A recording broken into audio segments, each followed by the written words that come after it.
Welcome to Easy Learning. Exercise number 184.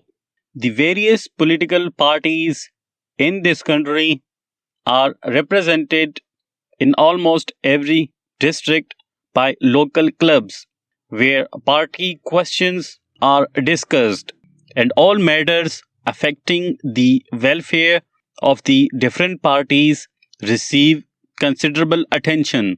Well known leaders visit the districts periodically and deliver important speeches on such questions as party government, the relative strength of the several parliamentary parties, etc.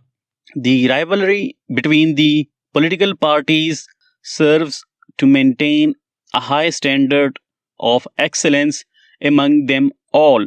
Our professor of commerce is giving a garden party in a month's time, and several well known people are expected to be present.